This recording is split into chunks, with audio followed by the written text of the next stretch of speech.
वलीमे की रोटी के लिए 2 तंदूर फिट हो चुके थे। यहाँ पे चाचा जी प्याजों का छिलका उतारने में मसरूफ थे।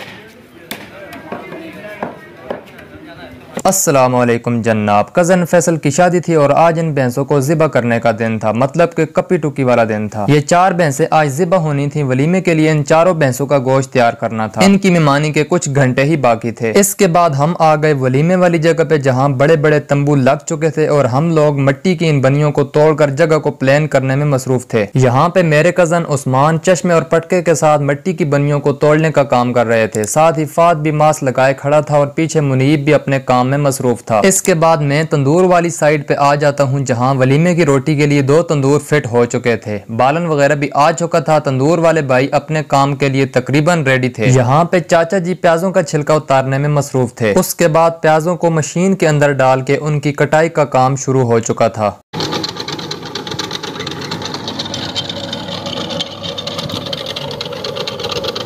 बालन का दूसरा फोर्ड भी पहुंच चुका था। पहले वाले फोर्ड से बालन उतारा जा रहा था। पीछे कटवों की एक लाइन लग चुकी थी और दूसरी लाइन में भी कटवों के लिए ब्लॉक वगैरह लगाए जा रहे थे। इंतजामिया के बंदे चारपाइयों पे बैठे गपशप में मसरूफ थे। यहाँ पे दूल्हा फैसल और इसके दोस्त भी गपशप कर रहे थे। टेंट वाले कारपेट बिछाने के बाद उनके ऊपर टेबलों को लाइनों में लगाने का काम कर रहे थे। दूसरे फोर्ड से भी बालन उतारने का काम खत्म होने वाला था। यंग इंतजामिया तकरीबन अपना काम मुकम्मल कर चुकी थी। इसके बाद हम इंतजामिया वाले खाना खाने के लिए शाह बाबा के डेरे पे आ गए। हम लोग ग्रुपों की शक्ल में बैठ गए। हमारे सामने चावल की डिशें आ चुकी थीं। चावल खाने के बाद हम वापस अपने घरों को रवाना हो गए। इसके बाद तकरीबन 4 बजे बहुत से लोग कपी टुकी की दुआखैर करने के लिए पहुंच चुके थे। दुआखैर करने के बाद तमाम लोगों को चाय पेश की गई। इसके बाद भैंसों को ज़िबा करने के लिए शाह बाबा के डेरे पे लाया गया। पहली 2 भैंसें ज़िबा करने के बाद इनके गोश्त के लिए बड़ी बड़ी त्रिपालें बिछाई जा रही थी। भैंस ज़िबा करने के बाद सईद भाई के कपड़ों पे खून के छींटे काफी मजा कर रहे थे। दूल्हे का छोटा भाई भी त्रिपालें बिछाने में मसरूफ था। त्रिपाले में छाने के कुछ टाइम बाद कसाईयों ने गोश्त की छोटी छोटी बोटियां बनाना शुरू कर दी। कसाई बड़े ही स्पीड के साथ काम कर रहे थे।